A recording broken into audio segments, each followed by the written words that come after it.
Hello my dear students. अभी जो हम लोग 12वीं के टॉपिक्स की बात कर रहे हैं ना, क्लासिफिकेशन ऑफ फंक्शन, आपने लास्ट लेक्चर को पूरा स्टडी किया होगा। अगर नहीं किया तो आप उसको पहले स्टडी करिए।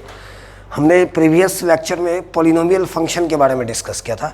आज के लेक्चर में हम लोग फंक्शन के ही कुछ टाइप को डिस्कस करने वाले हैं, उसकी ग्राफ्स के बारे में जानने वाले हैं, उसके डोमेन रेंज को जानने वाले हैं। हालांकि मैं इस चैप्टर की इंपॉर्टेंस को बार बार आपके सामने रख रहा हूँ कि कितना इंपॉर्टेंट ये टॉपिक होगा कैलकुलस के पॉइंट ऑफ व्यू से। तो आप सारे वीडियोस को, फंक्शन के टॉपिक को, सारे वीडियोस को आप सीक्वेंस में देखते रहिए। लास्ट क्लास हमारा पॉलिनोमियल फंक्शन पे एंड हुआ था, उसके कुछ ब्रांच को देखने वाले हैं। उसमें हमारा सबसे पहला फंक्शन है लीनियर फंक्शन।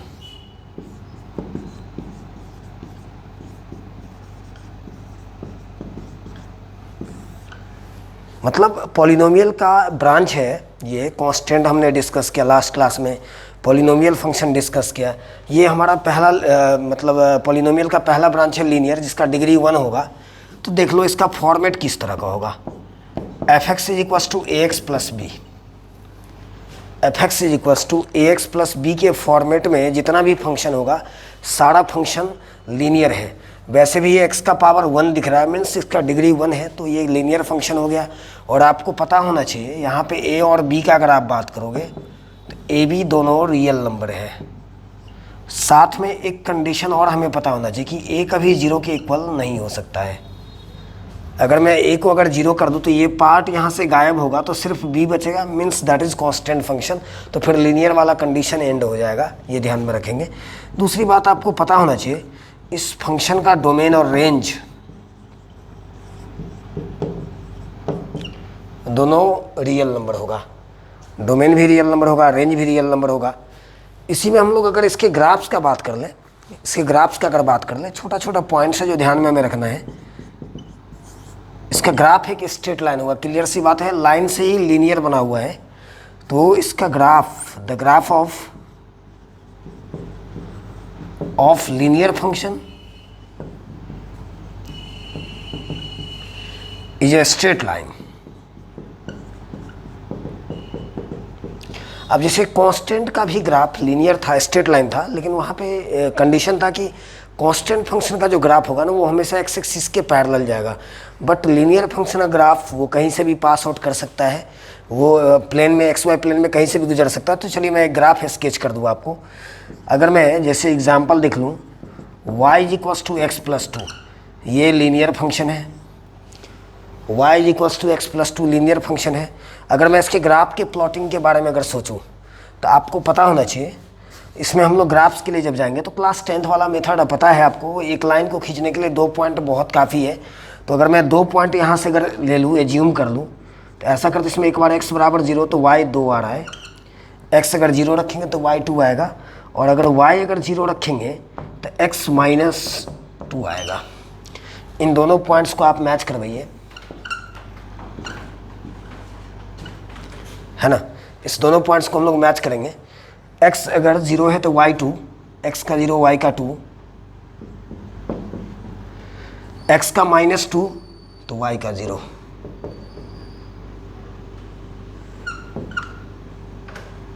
ये ग्राफ है y is equals to x plus 2 का। तो लीनियर फंक्शन का भी ग्राफ एक स्ट्रेट लाइन होगा। इसी का एक ब्रांच है, लीनियर फंक्शन में एक ब्रांच है जो स्पेशल टाइप है, जो काफ़ी हम लोग को आगे रिक्वायरमेंट इसका पड़ेगा, आइडेंटिटी फंक्शन।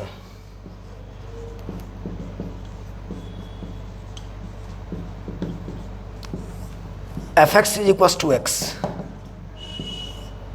इस फॉर्मेट को आप देखिए। F x is equals to x को हम लोग आइडेंटिटी फंक्शन बोलते हैं। मतलब ये प्लस वाला पार्ट, यानी अगर किसी कांस्टेंट फंक्शन में a का वैल्यू 1, किसी लीनियर फंक्शन में अगर a का वैल्यू 1 और b अगर 0 के इक्वल हो जाए तो ये आइडेंटिटी में बदल जाएगा। इस फंक्शन को हम लोग आइडेंटिटी फंक्शन बोलते हैं। इसका भी डोमेन और रेंज, चूँकि लीनियर का ब्रांच है तो रियल नंबर होना चाहिए, इसका भी डोमेन और रेंज रियल नंबर होगा। और हम लोग इसको एक स्पेशल लेटर से डिनोट भी करते हैं, it is denoted by IR, identity function, जिसका डोमेन और रेंज दोनों रियल नंबर है। दूसरी बात, अगर मैं इसके ग्राफ्स का अगर बात कर लूँ तो इसका ग्राफ कई बार आपको बनाना पड़ेगा कैलकुलस के अंदर।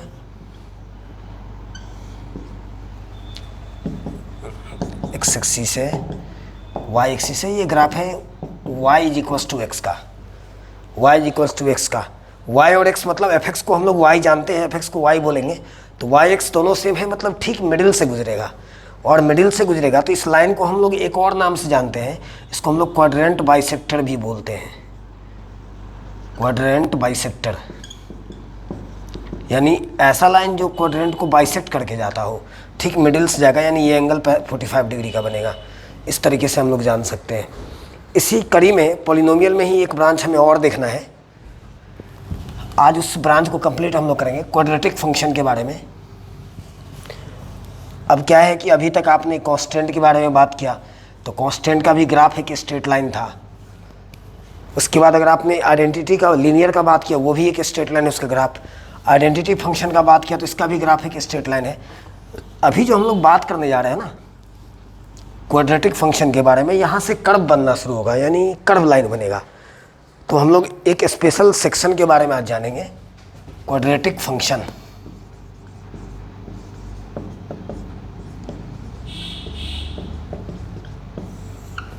क्वाड्रेटिक फंक्शन,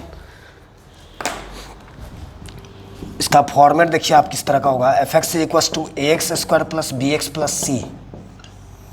हालांकि क्लास 10th में आपने क्वाड्रेटिक का रूट्स निकालना सीखा है, 10th में भी डिस्कशन हुआ है, 11th में भी डिस्कशन हुआ है, और फंक्शन का भी ये ब्रांच है, तो इसलिए इम्पोर्टेंट है। कभी काफ़ी IITs का बड़ा प्रॉब्लम इसके ऊपर बनता है, तो थोड़ा सा हम लोग इसके अंदर में डिटेल्स में जाने वाले हैं। F x is equal to a x square b x plus c के फॉर्मेट के बारे में अगर बात करूँ तो आपको पता होना चाहिए, यहाँ भी a b c real number है, साथ में एक कंडीशन होना चाहिए कि ए कभी ज़ीरो नहीं हो सकता है। एक्स स्क्वायर वाला पार्ट अगर गायब हो गया तो फिर इसकी डिग्री 2 खत्म हो जाएगी, तो फिर क्वाड्रेटिक नहीं बोल सकते, मीन्स ए को ज़ीरो नहीं करना है। दूसरी बात, ये पॉलिनोमियल का ब्रांच है, तो मैंने एक पॉइंट लिखा था प्रीवियस लेक्चर में कि पॉलिनोमियल फंक्शन जितना भी होगा, चाहे वो लीनियर हो, चाहे वो क्वाड्रेटिक हो, चाहे वो क्यूबिक हो, सारे फंक्शंस का डोमेन रियल नंबर होगा। सारे पॉलिनोमियल फंक्शन का डोमेन रियल नंबर होता है, तो इसका भी डोमेन रियल नंबर होगा। इसके रेंज के लिए थोड़ा हम लोग को मेहनत करना पड़ेगा, या तो हम लोग स्क्वायर कंप्लीट करके जाने वाले हैं, या फिर हम लोग ग्राफ्स का भी यूज़ कर सकते हैं, थ्रू द ग्राफ्स भी जा सकते हैं। तो हम लोग रेंज का डिस्कशन आगे करेंगे, इसमें डोमेन इसका रियल नंबर होगा। और जो सबसे स्पेशल पॉइंट है, इसका जो ग्राफ होता है ना, the graph of f x is equal to a x square plus b x plus c is a parabolic curve. Parabolic curve, parabolic curve अब क्लास 11 का आपको कोऑर्डिनेट का एक सेक्शन है पैराबोला, आपके दिमाग में एट ए टाइम ये आ जाना चाहिए। पैराबोला का हमने कई मतलब सारे कंडीशंस को वहाँ पे पढ़ा है, लेकिन यहाँ ग्राफ इसके 2 ही कंडीशंस में आपको दिखेगा। अगर ए पॉजिटिव है तो ग्राफ का पैराबोलिक ग्राफ ऊपर की तरफ ओपन होगा, कुछ इस तरह से ग्राफ्स बनने जा रहा है। ए अगर पॉजिटिव है, एक्स स्क्वायर का कोफिशिएंट अगर पॉजिटिव है, प्लस में कुछ भी दिखेगा तब, और अगर ए आपका निगेटिव है तो ये डाउनवर्ड बनेगा, पैराबोलिक बनने जा रहा है। अब इसी ग्राफ्स के बारे में आज हम लोग ग्राफ्स इसका खींचना सीख जाएंगे, क्योंकि हम लोग वैल्यू चार्ट से नहीं, अब 12 में कैलकुलस के अंदर आपको बराबर रफ स्केच की रिक्वायरमेंट पड़ेगी। एट ए टाइम बहुत कम टाइम में ग्राफ को रफ स्केच तैयार करना होगा, तो उसके लिए कुछ कंडीशंस पे हम लोग बात करेंगे। पैराबोलिक में भी सारे पॉइंट्स को जानने वाले हैं। अब जैसे आपको पता होना चाहिए कि ये जो पॉइंट है ना, ये बॉटम या ये टॉप है, इसको हम लोग वर्टेक्स बोलते हैं। ये वर्टेक्स है, ये वर्टेक्स है, पैराबोला का ये टर्मोलॉजी है। उसके बाद हमें ये भी पता कि एक लाइन जो वर्टेक्स से पास करेगा ठीक मिडिल से जाएगा पैराबोला के, दैट इज़ कॉल्ड एक्सिस, उसकी भी रिक्वायरमेंट पड़ेगी। तो मैं इस वर्टेक्स का अगर मैं बात करूँ तो क्लास 11th में आपने पैराबोला के अंदर ये पढ़ा होगा, इस वर्टेक्स का कोऑर्डिनेट होता है -b/2a माइनस d/4a। अब आप ABC तो आपको दिख रहा है, बट D में आप जानते हैं क्लास 10th में आपने करके आया है, D मतलब b² माइनस 4ac, ये भी पॉइंट -b/2a माइनस d/4a होगा। ये वर्टेक्स हमें रेंज निकालने में, ग्राफ्स स्केच करने में ये काम आने वाला है, तो इस पॉइंट को हमें कर लेना है। अब मैं यहाँ से ग्राफ के लिए कुछ कंडीशंस पे पहले बात करूँगा। पहले ग्राफ के लिए कुछ कंडीशंस पे बात करिए। 3 केसेस बनेगा, यहाँ से देख लो। एक चीज़ तो आपके दिमाग में अब आ जाना चाहिए कि अगर a 0 से बड़ा है, मतलब पॉजिटिव है, तो ग्राफ ऊपर की तरफ ओपन होगा पैराबोला। उसमें 3 केसेस हम लोग देखेंगे। पहला, अगर d आपका 0 से बड़ा है, मतलब d पॉजिटिव है। क्लास 10th में आपने देखा है डी पे आपने नेचर ऑफ रूट्स की बात की है कि अगर डी पॉजिटिव हो किसी क्वाड्रेटिक इक्वेशन का तो उसके रूट्स दो डिफरेंट अलग अलग टर्म में आएंगे, मतलब दो अलग अलग न्यूमेरिकल वैल्यू होगा, दो डिस्टिंक्ट रूट होगा, रियल होगा। उसके बाद आपने सेकंड कंडीशन में बात की कि अगर डी अगर 0 के इक्वल है तो क्वाड्रेटिक का दोनों रूट्स इक्वल होगा, मीन्स एक ही रूट होगा, सिंगल यूनिक होगा दोनों, मतलब 4 4 5 5 इस तरह से सेम रियल होगा वहाँ भी रूट्स। तीसरा हमने कंडीशन में बात किया है कि अगर डी अगर 0 से छोटा है, निगेटिव है, तो क्वाड्रेटिक इक्वेशन का रियल रूट्स नहीं होता है, वो हमें ग्राफ खींचने में काम आने वाला है। तो चलिए मैं इस कंडीशंस को देख लूँ। अगर डी आपका 0 से बड़ा है तो ग्राफ एक्स एक्सिस को दो अलग अलग पॉइंट पे इंटरसेक्ट करेगा। अब यहाँ से 2-3 बातें आपके दिमाग में आ जानी चाहिए। तो रूट्स वाला कंडीशन भी आपके ब्रेन में आ गया कि डी जब पॉजिटिव होता है तो दो अलग अलग रूट्स होता है, रियल होता है। दो अलग अलग रूट्स का मतलब एक्स एक्सिस को 2 बार इंटरसेक्ट करेगा अलग अलग पॉइंट पे। ये ग्राफ एक्स एक्सिस को 2 बार इंटरसेक्ट करेगा। इसी में सेकेंड कंडीशन है कि डी अगर 0 के इक्वल हो जाए तो हम लोग जानते हैं दोनों रूट्स कॉमन हो जाएगा एक ही जैसा, तो ये एक्स एक्सिस को किसी एक पॉइंट पर टच करेगा।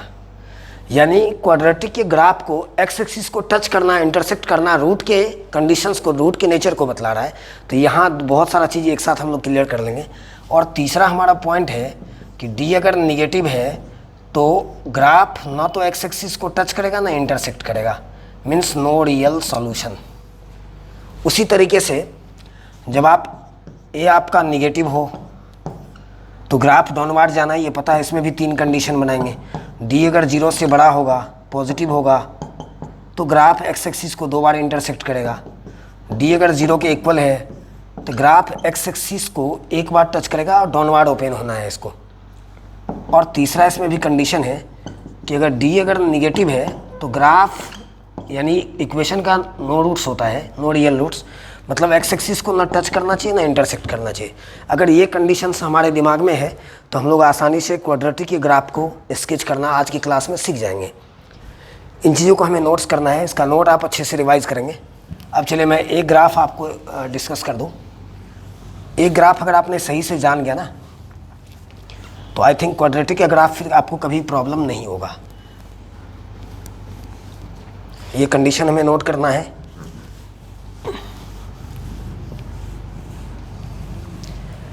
चलिए अब देखिए, साथ ही हम लोग इसमें रेंज निकालना भी सीख जाएंगे। एक ग्राफ के अंदर में सारा कुछ जानेंगे। Sketch the graph of y is equals to x square minus 2x and also find its range. मतलब ग्राफ खींचने के बाद हम लोग कितनी सारी बातों को एक साथ उस क्वेश्चन में क्लियर कर सकते हो, आप जान जाएंगे। रेंज भी आप आसानी से ग्राफ्स के बाद निकाल सकते हैं। हालांकि रेंज के लिए हम लोग एक नए मेथड को भी सीखने वाले हैं, उसको भी जानेंगे, बट आप इस मेथड से ही है। अब मैं थोड़ा सा इसको स्टेप बाय लेके चलता हूँ। पहले जैसे मैंने सारा कुछ डिस्कस किया, हालांकि जब आपको बहुत कम समय में बनाना हो, विदिन 1 सेकेंड 2 सेकेंड, तो वो भी एक मेथड है ग्राफ्स कैसे स्केच कर दें। रफ स्केच तो हम लोग कर ही सकते हैं, बट कैसे जानिए, आपको अभी स्टेप बाय सब कुछ करना है। पहले आप एक्स स्क्वायर का कोफिशिएंट देखिए +1 है, 0 से बड़ा है। तो एक बात आपके दिमाग में आ गया कि ग्राफ ऊपर की तरफ ओपन होगा। जब ए पॉजिटिव होगा तो ग्राफ ऊपर ओपन होगा। सेकंड कंडीशन डी निकालेंगे हम लोग, तो डी इसका बी स्क्वायर माइनस 4ac, यानी बी स्क्वायर मतलब -2 का स्क्वायर 4। ए और सी तो यहाँ नहीं है बेटा, सी 0 है, तो डी भी आपका 0 से बड़ा है। तो यहाँ क्लियर होगा कि एक्स एक्सिस को 2 बार इंटरसेक्ट करेगा ग्राफ। तीसरी बात, मैं इस वर्टेक्स को निकाल लूँगा, इस वर्टेक्स को निकाल लूँगा। तो अगर आप वर्टेक्स को निकालोगे तो वर्टेक्स का कोऑर्डिनेट अभी मैंने लिखा था -b/2a -d/4a। वर्टेक्स के कोऑर्डिनेट तक पहुँचने के लिए आपको क्लास 11 के पैराबोला का इक्वेशन जानना पड़ेगा। इसको स्टैंडर्ड फॉर्म में कन्वर्ट करके फिर कंपेयर करके हम लोग वर्टेक्स को निकाल सकते हैं। तो क्लास 11 का ये टॉपिक है, क्लास 11 के लेक्चर को स्टडी करना पड़ेगा इसके लिए, जानिए। तो -b/2a, b हमारा -2 है तो माइनस माइनस +2, और 2 और a तो 1 है, तो इसका मतलब ये 1 हो गया। उसके बाद d आपका 4 है तो -4/4 यानी -1 हो गया। वर्टेक्स भी क्लियर है। उसके अलावा एक काम इसके अंदर और हमें करना है, ये जो आपका इक्वेशन है, ये जो फंक्शन है एक्स स्क्वायर माइनस 2x, इसको आप 0 के इक्वल कर दो, मीन्स y को आपने 0 कर दिया, y को आपने 0 कर दिया। तो y 0 होने का मतलब y 0 कहाँ पे होता है आपको पता है, एक्स एक्सिस पे जितना सारा पॉइंट्स होगा सब जगह y 0 होगा। तो हम लोग ये पता करना चाह रहे हैं कि ये ग्राफ एक्स एक्सिस को किस किस पॉइंट पर इंटरसेक्ट करेगा, ये बात इसी पॉइंट से क्लियर होगा। तो जब आप इसका सॉल्यूशन करोगे, इसका अगर सॉल्यूशन करोगे तो x into x minus 2, therefore यहाँ से x का रिजल्ट 2 आ जाएगा, x का वैल्यू 0 और x का वैल्यू 2। इसका मतलब ये ग्राफ एक्स एक्सिस को 2 बार इंटरसेक्ट करने जा रहा है, और 0 और 2 पर। और ये रूट्स भी हमने इसका निकाल लिया, ये इस इक्वेशन का रूट्स भी, अगर आप इक्वेशन की टर्म में अगर बात करो तो अब देखिए आसानी से इस ग्राफ्स को हम लोग स्केच कर सकते हैं।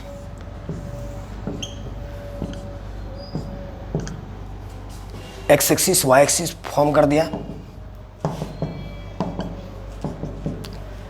ये ग्राफ मुझे पता है ऊपर की तरफ ओपन होना है, एक्स एक्सिस को 2 बार इंटरसेक्ट करेगा। इसका वर्टेक्स आपको दिख रहा होगा 1 - 1, तो ये यहाँ से थर्ड क्वाड्रेंट का ये पॉइंट है, फोर्थ का है सॉरी, x का 0 2, जानिए इसको। सेकंड का हो जाएगा ये 1 - 1, और ये x का 0 और x का 2 पर इंटरसेक्शन हो रहा है।